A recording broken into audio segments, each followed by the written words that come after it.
How's it going, everybody? If you want to flip your Bibles, it'll be Genesis chapter 37 for our main chunk today. I want to say welcome back to John. We are so glad. We missed you last week.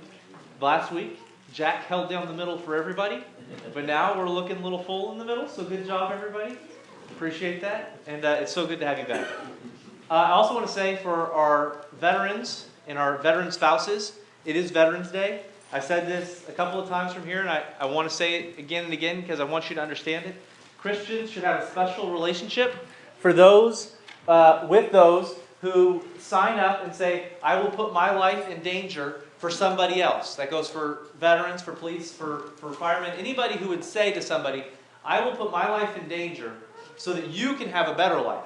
Right? That's what veterans do, right? They say, I'm going to join the military so that if there has to be danger, the danger will come to me first. If there has to be a dangerous situation, I volunteer to go in that place, to that dangerous situation, so that those of you who aren't here can live better lives, can be happier, can have more, life more abundantly. That's what veterans are about. And if you hear that story, you should also hear that that's what Jesus was about, right?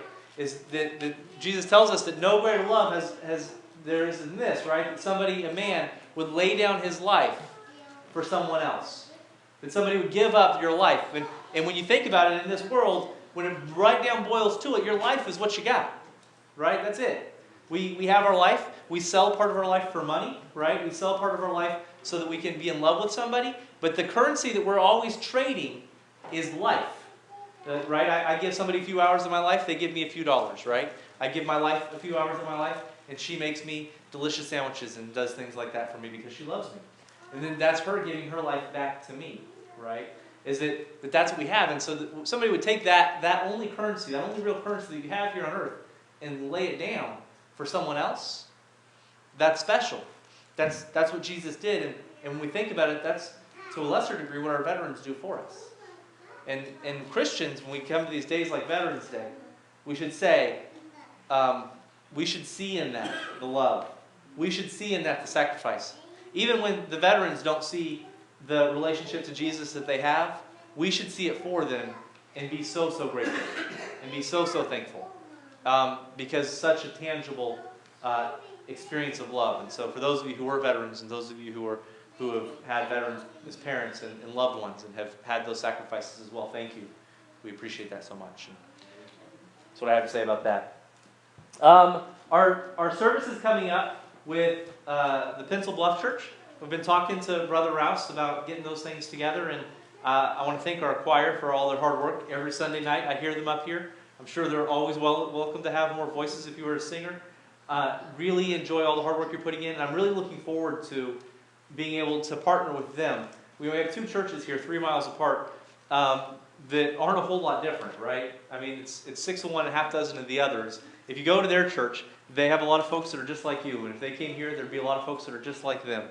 And so we love them, and we want to partner with them. We sing this song about Christian unity, and I like it. There's a good symbol in it, and it's a unison song. We're singing all the same note.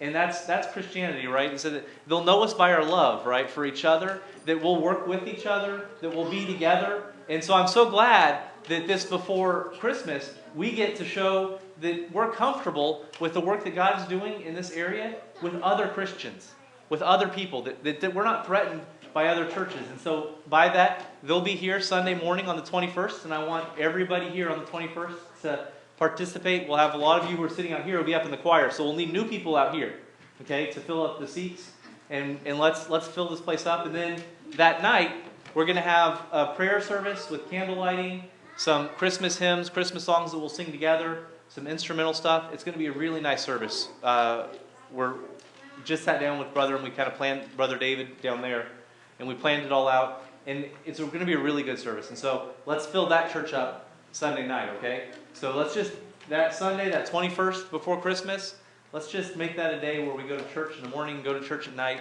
and have a really good time worshiping with another congregation that we should love, because, they're kind of like we planted them, right? They're like our little kid or whatever, and so they're good kids down there too. So there's that. And I think I'm out of announcements, so it's time to start talking about Israel. So we get to this new character, right? The character of Joseph. And Joseph takes up the last quarter of the book of Genesis. He gets 25% of the book of Genesis. Now, Abraham got like 4 chapters, and Noah got 3 chapters, 2 or 3 chapters, and Adam got 2 or 3 chapters, or 2 chapters. But we get to this guy, and he gets a huge amount. And he's not even the guy you would think. You would think Israel had the 12 kids, right?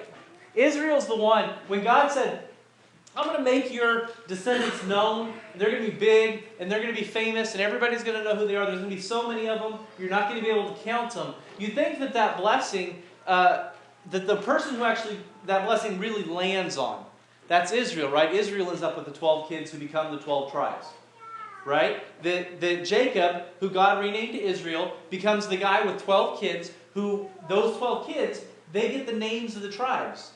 You'd think he'd be the one that we would get lots and lots and lots about, but we don't.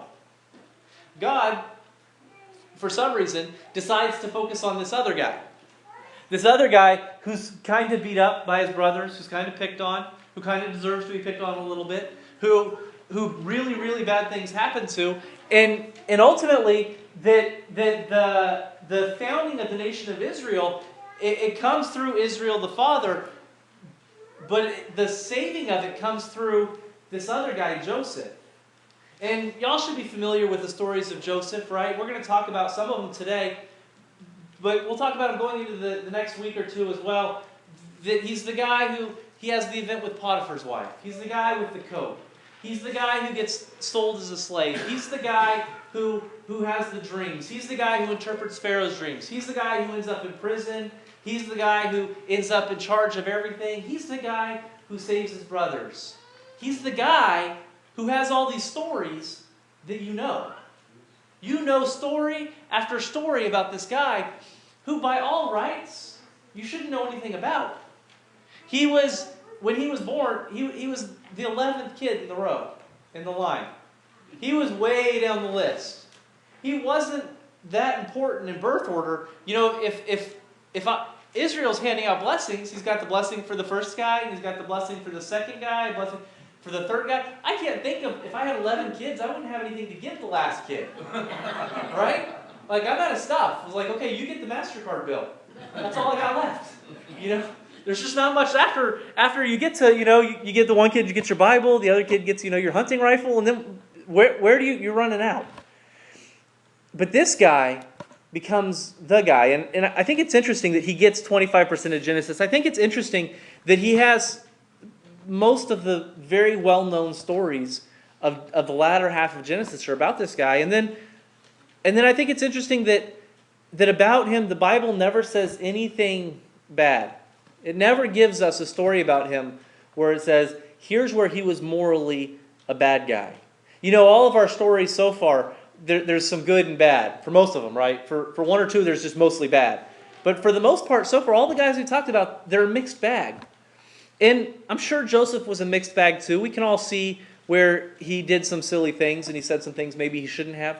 But for the most part, the stories that God chooses to tell us about Joseph are as Joseph is a good guy who was put in a bad spot, and he came through for God over and over again, and by it, saved his whole family. I want to read the story, and then we're going to pray and get into it. It's Genesis 37, starting in verse 18. Here's the story that kind of kicks off the adventures of Joseph. It says this: when they saw him from a distance, this is Joseph's brothers, they see Joseph approaching. When they saw him from a distance, and before he came close to them, they plotted against him to put him to death. They said to one another, here comes this dreamer. Now then, come and let us kill him and throw him into one of the pits, and we will say a wild beast devoured him. Then let us see what will become of his dreams. But Reuben heard this and rescued him out of their hands and said, let us not take his life. Reuben further said to them, shed no blood, throw him into the pit that is in the wilderness, but do not lay hands on him, that he might rescue him out of their hands, to restore him to his father. So it says Reuben had this plan. He was going to save him. He said, let's throw him over here. Let's put him to the side. I'll go back and get him later, and we'll make it okay. So that's Reuben's idea. So it came about when Joseph reached his brothers that they stripped Joseph of his tunic, the varied colored tunic that was on him, and they took him and they threw him in the pit. Now the pit was empty without any water in it, and they sat down to eat a meal. And as they raised their eyes, they looked, and behold, the caravan of Ishmaelites was coming out of Gilead with the camels, bearing the aromatic gum and the balm of the myrrh on their way to take them down to Egypt. And Judah said to his brothers, what profit is us to kill the brother and cover up his blood? Come and let us sell him to the Ishmaelites and not lay our hands on him, for he is our brother, our own flesh. And his brothers listened to him, and some Midianite traders passed by, and they pulled him up and lifted Joseph out of the pit and sold him to the Ishmaelites for 20 shekels of silver. Thus they brought Joseph into Egypt. Now Reuben returned to the pit, and behold, Joseph was not in the pit, so he tore his garment. And he returned to his brothers and said, the boy is not there for me, where am I to go? So they took Joseph's tunic and slaughtered a male goat and dipped the tunic in the blood, and they sent the varicolored tunic and brought it to their father and said, we found this, please examine it and see whether it is your son's tunic or not. Then he examined it and said, it is my son's tunic, a wild beast devoured him. Joseph has surely been torn to pieces. And Jacob tore his clothes and put on sackcloth on his loins, and mourned for his son many days. Then all of his sons and all of his daughters came to comfort him, but he refused to be comforted. And he said, surely I will go down to Sheol in mourning for my son. So his father wept for him. Meanwhile, the Midianites sold him in Egypt to Potiphar, Pharaoh's officer, the captain of the bodyguard. I'm going to pray, and then we're going to talk about that. God, thank you for bringing us here today and giving us a chance to study Joseph. God, I pray that as we study this story of Joseph and how his life began, how his adventure started, that we would learn something about who he was and who you created him to be.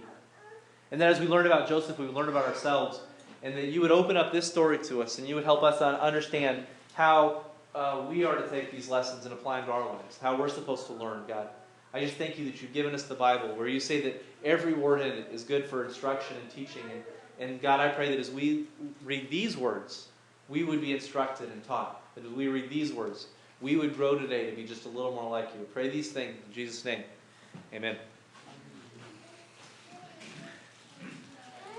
This is an interesting story because when you come to it, you think to yourself, what in the world happened to this family? How do you have a family where there are a bunch of brothers standing over here, and another brother comes walking up, riding a camel, whatever. He's coming. He's off in a distance. They see him. How do you have a family that's like, hey, you see that guy coming? When he gets here, let's kill him. It'll be all right. That was their idea. It was like, let's just kill him. He has these dreams. We don't like him. Let's just do away with him, and then his dream can't come true anyway because he's dead. And that's what we'll do. Then you got this other brother, and he's like, let's not kill him. We can't kill him. Let's throw him in a pit. And later on, I'll take him back to the dad. And then the dad will like me, and it'll be good. And so they say, okay, great idea. So they throw him in the pit. And then this other brother comes, hey, you see those guys over there? We were going to just leave this guy in the pit to die or whatever. Let's sell him. Might as well not waste him. Let's make a few bucks. Let's sell him. And so they sell him. They get their 20 pieces of silver or whatever. And these brothers weren't in agreement with the other brothers, right? Because the other brother comes back and he says, hey, what'd you do with the guy you threw in the pit? I was going to rescue him out later. And they're like, oh, we sold him. It'll be all right. It's like, now they're like, well, we sold him. What are we supposed to do? How are we going to tell Dad that we sold the son? Well, let's just rip up his jacket and take it back to him and say, an animal ate him. That'll be all right. How does that story make any sense? Clearly, the family of Israel was a messed up family, right? Clearly, they had issues that got them to here. And I want to talk about a few of those things before we talk about some conclusions. But some things I want you to notice. First, they talked about Jacob as the dreamer, and you know this story, right? Jacob had this dream, and in his dream he said, look, here's my dream. I'm going to be the king, and all you brothers are going to serve me. The end. That's the dream, right? So they're sitting around, they're having this dinner. They're around this big dinner table, got to be big, right? Because there are 12 sons. We know there are at least a couple of daughters. There are 4 wives. There's Israel. They're all sitting there eating. They got their bread. And it's not a dinner table like we have. They would be sitting on the floor at a low table. They'd be eating, bread and some sort of hummus type stuff. They'd be eating this stuff, and they're just talking about this and that. And this little pipsqueak pops up, right? This is Joseph. He's a little pipsqueak. And he said, God's been talking to me. He's been telling me good stuff. And I think it's important that all of you know that I'm going to be the king and you guys are all going to serve me. Now this is Joseph. He's the small one. He's not the old one. He's not the strong one. He's not the smart one. He's not the anything one. He's the little one. He's the one that nobody really would give much account to. He's the one who you say, Joseph, go get me another bucket of water. Joseph, go clean the camel's toes. Joseph, go, whatever you want to do to your little brother, that's what you do to Joseph. He's the little one. He says, I had this dream. God was talking to me. I get to be the important one. And all of you are going to come to me for help. I'm going to be the important one. And the brothers are like, okay now, we don't like this dream. And so when Joseph comes up, they're saying, here's this dreamer. Here's this guy. Now, I told you that the Bible never offers any rebuke to Joseph, and it doesn't. The Bible never says that Joseph did bad or Joseph did wrong. And that's pretty normal.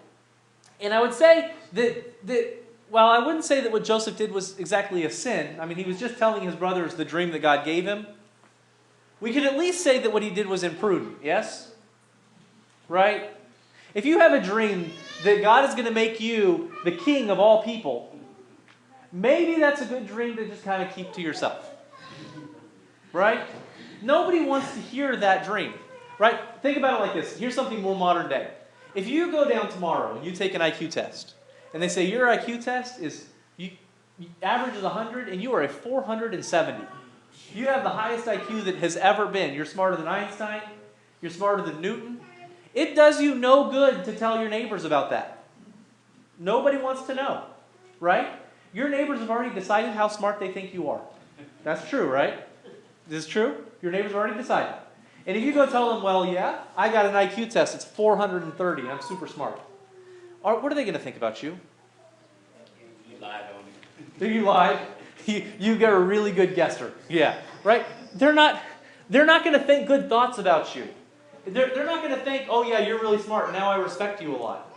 And that's the situation Joseph was in. But Joseph was young, and we forgive him for that. But his brothers, they didn't. His brothers were like, the solution to this, clearly, is to do away with him. Is to kill him. And Joseph's, you see, his father didn't help him. Because there's this coat, right? There's this coat that he wears that's this multicolored coat. It's super fancy. It's the coat that makes all coats. This is the Giorgio Armani of ancient Israel coats, right? It's fancy. And his dad, he makes him this coat.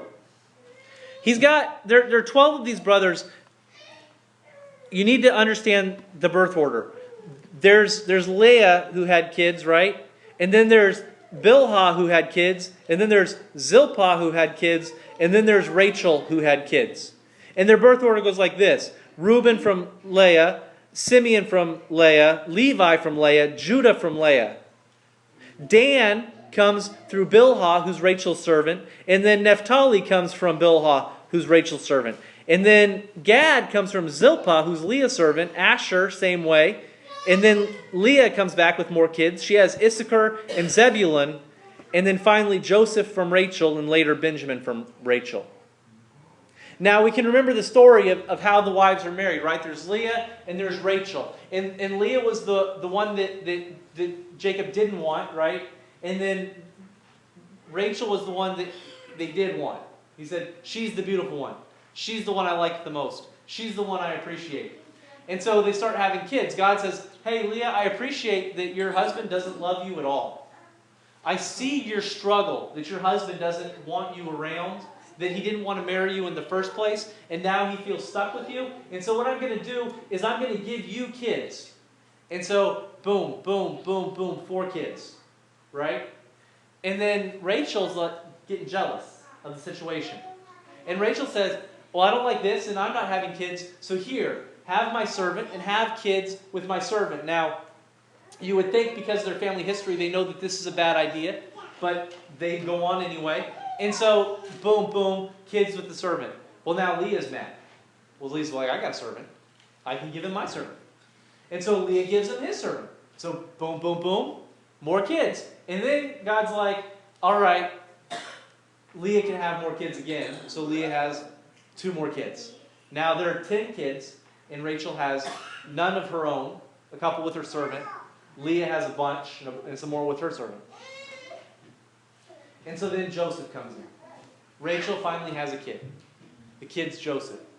And clearly we see that Israel likes this kid more than all the other kids. So when he has his dream and he says, I'm going to be your servant, and they see the dad, who clearly favors this kid, there becomes a real fear that their dad's going to make that happen. That all of a sudden this little kid is going to become the kid. Now, most of these kids are descended from Leah, from the other line, so to speak, from the other mom. Now, what we have here is a super messed up family situation. We have a dad who's now had kids with 4 moms. Now these kids are fighting about who gets to be the main kids.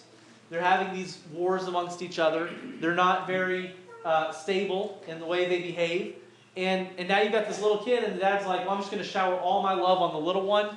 And because that one came from the wife that I actually love, that'll be my real family, and I'll just ignore all this other family that I got going on over here. Right? That's the situation that we walk into. Kind of like divorce without the divorce. Kind of like the divorce without the divorce. You know, polygamy in the Old Testament is a real thing. They have it, right? These guys, they had more than one wife. They had kids with all these wives. And, you know, I know that polygamy is not okay. I know that God doesn't like polygamy. But I see it over and over again, right? I see it in all the ancient people. I see it in David. I see it in Solomon. I see it here. But what makes me know that it's still not okay is the result that we get. If he just had the one wife, and he had just been happy with the one wife, his life would have gone better. He wouldn't have entered his kids into this messed up situation. He wouldn't have entered his kids into this situation where now there's all this fighting and this tension, right? And it goes on. I want you to notice another part of the story. What about Reuben? Reuben's an interesting character here. When I first read this, I thought, man, Reuben's trying to save him. Reuben says, hey, let's not kill him. Let's throw him in the pit, and I'll come back and get him later and give him back to my dad, and that'll make my dad happy. Now, Reuben is a child of Leah, and Joseph is a child of Rachel. They really shouldn't get along that well. But Reuben says, let's make this better. Let's smooth it over. And then it says he goes back to the pit to get him out. It wasn't just words. Is that he was trying to influence his brothers. But get this, Reuben was the firstborn.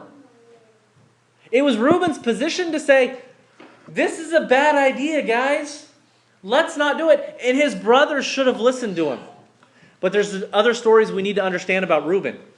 When I started looking at Reuben, I didn't understand how it went. I didn't understand the thinking because I had forgotten this story. You see, in Genesis 35:22, it says this. This is right after Jacob becomes Israel in God's eyes. It says this. It came about while Israel was dwelling in that land that Reuben went and lay with Bilhah, his father's concubine, and Israel heard of it. You get what happened?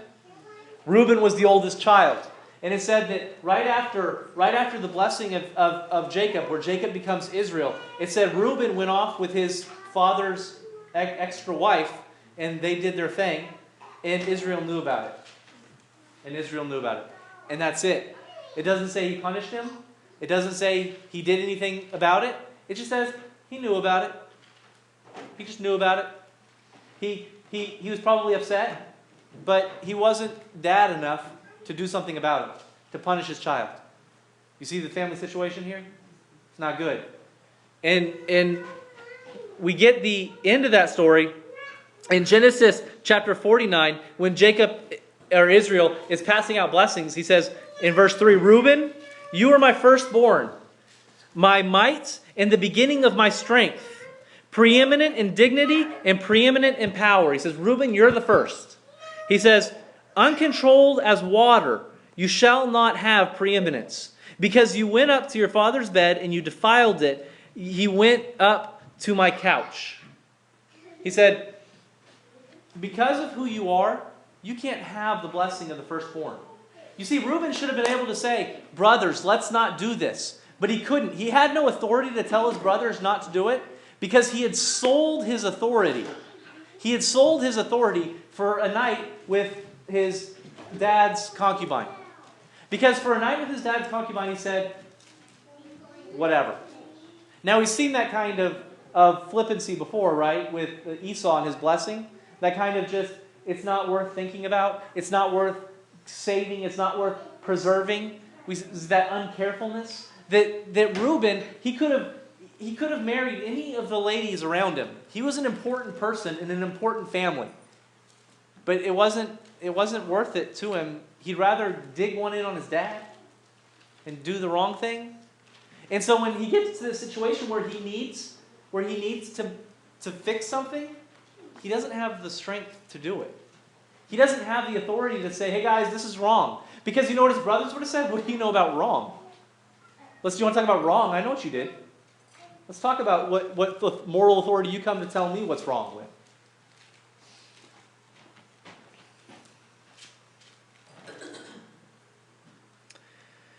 And then there's one more story about this family that I think you need to understand. It's the last story. It's after Joseph goes into slavery in Egypt. And before they start telling that story, they say, here's one more picture of this family that God wants you to get before we leave it. Before we put it aside for a second and go focus on Joseph. And it's the story of Dinah. Dinah is an interesting story. It says that she's one of the descendants of Leah, right? She's the daughter. And it said she was out in the city. And she saw these guys, and the guy took a shine into her. Said he liked her. Said, that Dinah, she's a nice looking chick. And I don't get the impression that he took her by force. I get more the impression that he wooed her. But they end up, doing something they shouldn't have done, kind of naughty. And that boy comes back and he said, hey, I want to marry this Dinah. He tells his dad that. His dad goes to Israel and he says, I'll pay any price. You name the price for her, I will make her an honest woman. I will pay the price. We will live together. We'll be happy together. And it says that Dinah was living with him at that time. But the father, he's going to negotiate this price, right? And the brothers come and they say, hey, this isn't fair. Here's what we're going to do. If you want to marry into our family, you have to be like us. So you got to get circumcised. So they tell all the families, hey, go get circumcised. And the family's like, deal. We can do that. We'll go that. So all the guys go out and they get circumcised. The whole city gets circumcised. Because the city is just that group, that family, right? The whole group goes and gets circumcised. They wait 3 days until the infection of the circumcision had set in, and all the men are walking around sore, and they go in there and they kill them all. They killed all the men. And it says, not only did they kill all the men, but they used that opportunity to plunder the city, to take all the gold, to take all the sheep, to take all the women, to take all the children as their own. They took them all. They took everything. Because these are guys who we already saw were willing to sell their brother for 20 pieces of silver, right? These are greedy people. These are people who money is kind of their thing.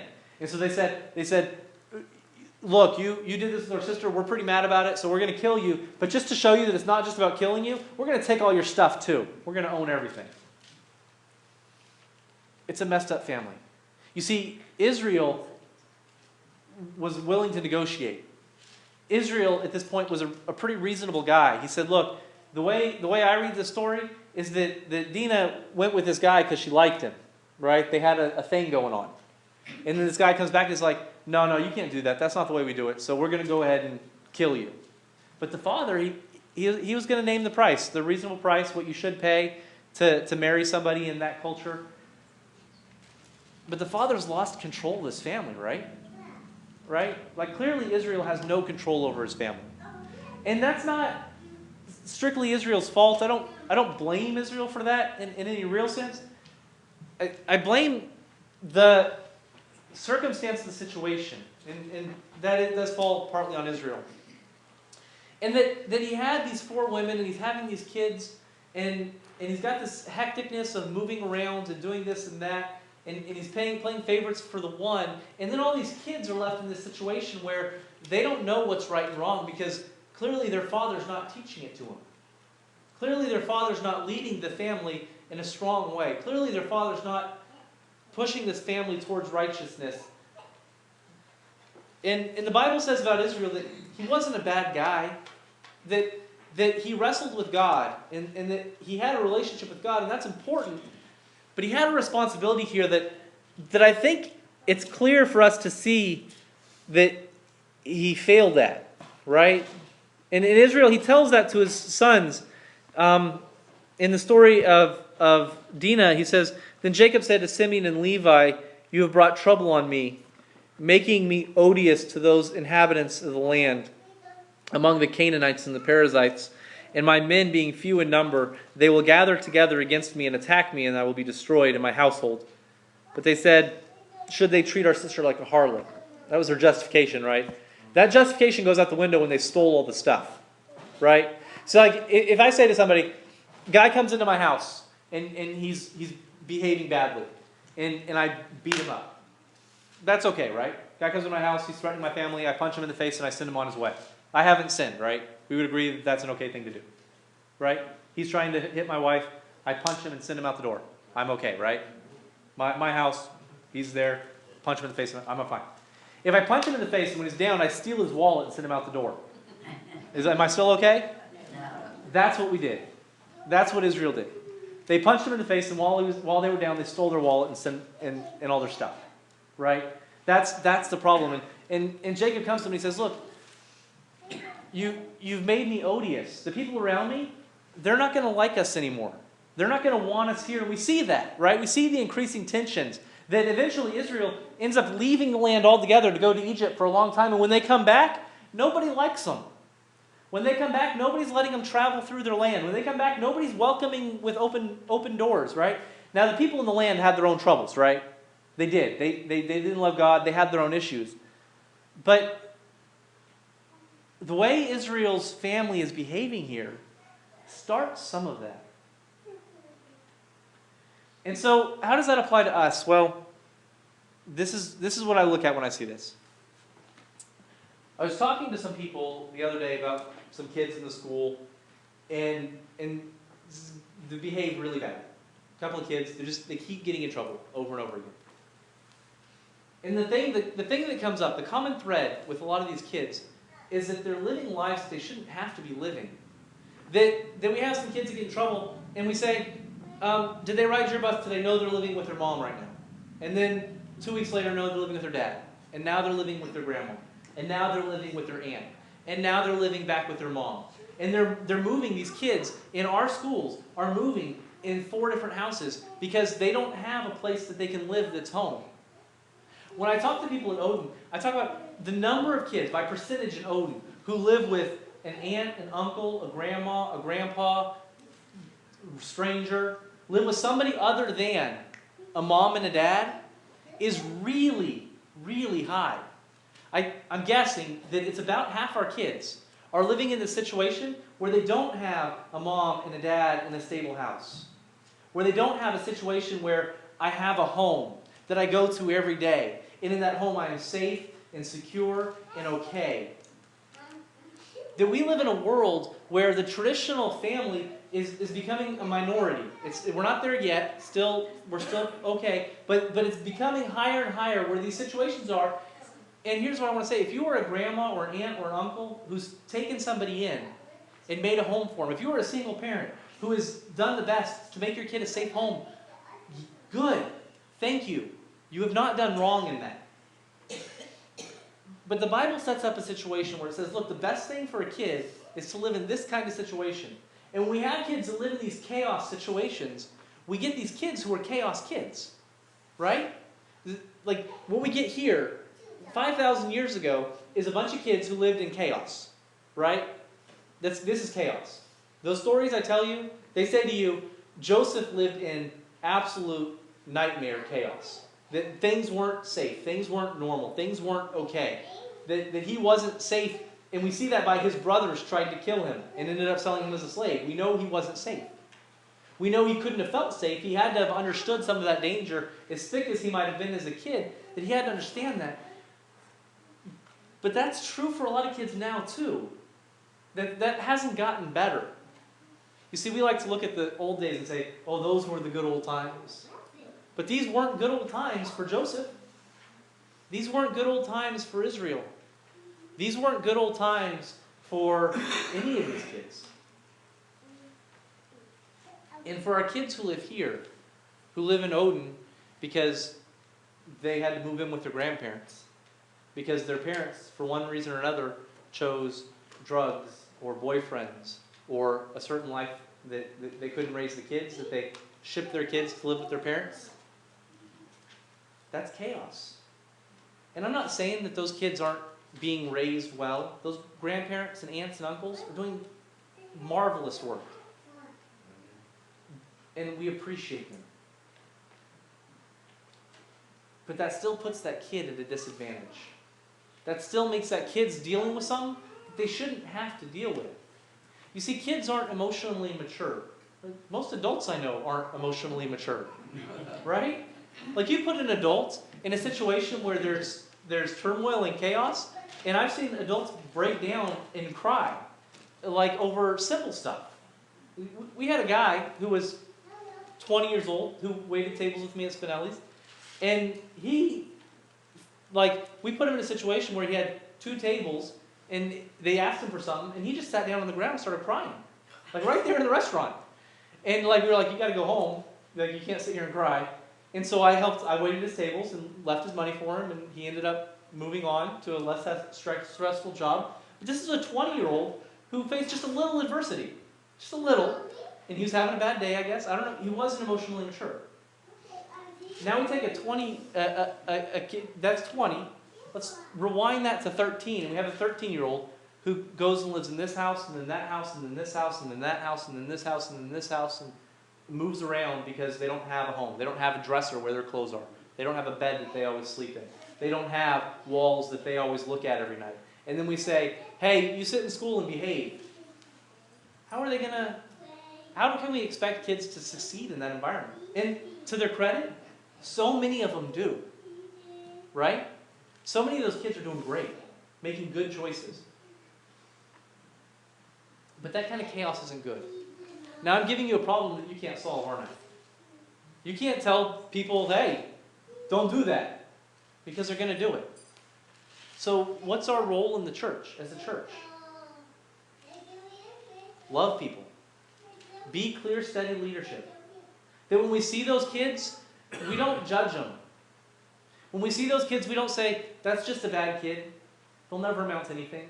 So many people, church-going people around here, there are 3 kids I can think of that have been at Odin since I've been there. One of them's gone now. That so many church-going people write those kids off. They say, that kid's never going to be anything. That kid's never going to amount to anything. They're going to end up in jail. Maybe they do. Maybe they don't. We don't know. But I know for all 3 of those kids, they live in chaos. And it's our job to believe in them. It's our job to say, look, your life is messed up, but you can be a Joseph. You can be an overcomer. You see, Joseph lived in that life. Joseph had every reason in the world to quit, to sit down on the ground and cry. Joseph had every reason in the world when he was sold to Potiphar to be like, I'm not doing it. This is not right. I'm going to run away and go back to my dad. I quit. I'm not going to deal with it. Joseph lived that chaos, but Joseph overcame. God gave Joseph a destiny, and Joseph lived that destiny to a T. That Joseph, he took his chaos and he made it good. And Joseph can be that. And all the kids over at our school can do that too. That God doesn't love Joseph any more than he loves our troubled children. And God tells us that we're the body of Christ, that we're the ones who go forth into the world. One of my favorite church signs is, right, you're the only Jesus some people will ever see. You're the only Bible some people will ever read. That's our job. That's us. We're Christians. We have to be the positive voice. We have to be the one that says, look, God believes in you. God knows you. God loves you. God has a plan for your life. And if you are in one of these situations where you've got a kid who's otherwise in chaos, you're the steady rock in their life. You've got to be. If you've got a nephew or a niece who's living in that kind of situation, you've got to be the aunt or uncle or great aunt or grandma who comes into that kid's life and says, have you thought about the story of Joseph? Joseph had a hard family life, and he came through. That's what I think we're supposed to learn from this story, is that our family life doesn't define us. When we read the story, we can all see ourselves in different places. Sometimes we're the chaos, right? Sometimes we're the trouble. Sometimes we're the storm. I would say this, that all of us have been the storm sometimes. And all of us have a chance to be a rock sometimes. That when we read this story, we could say, are we Joseph? Do we come from a family of chaos? Do we come from crazy? Like, I've talked to several of you about your stories, and I know some of you do. I know some of you have come out of these places where you had a mom and dad who barely talked to each other, who may have stayed married because that's what you did when you were kids. I'm not going to name a decade because I don't want to embarrass you. But that's what you did when your family, you just stayed married, even if you didn't love each other. You just stuck it out. But their parents never talked, and it wasn't a safe home. Some of you have come from places where your family has abused you. Some of you come from places where your family has been chaos. And the message for you is, have you considered Joseph? He came from the craziest family you can imagine. And God had a plan for his life and used him powerfully. Some of you have kids and grandkids who are living lives right now of chaos, either as parents or as kids. And the best you can do, right, is tell those kids, have you considered Joseph? God has a plan for you, just like he has a plan for Joseph. It's a good plan. It's a good plan. And your responsibility in it, trust God. We're going to learn later, right, that Joseph, he has this famous line, right, what you have intended for evil, God has intended for good. That's the statement of God's plan for a life. Everything in your life that's been intended for evil, God has a plan for good. Everything. Every mistake you've made, God has a plan for it for good. But you got to live like Joseph. You have to trust that that's God. You see, we're studying Genesis because we want to get to know God better, who he is. And who he is a God who loves the hard situation. He loves you even in the difficult. He loves you even in the chaos. That's Joseph. That's me, and that's you. It's all of us. I'm going to pray, and we're going to be out of here. Here we go. God, thank you for bringing us here today and giving us a chance to talk about Joseph. God, I pray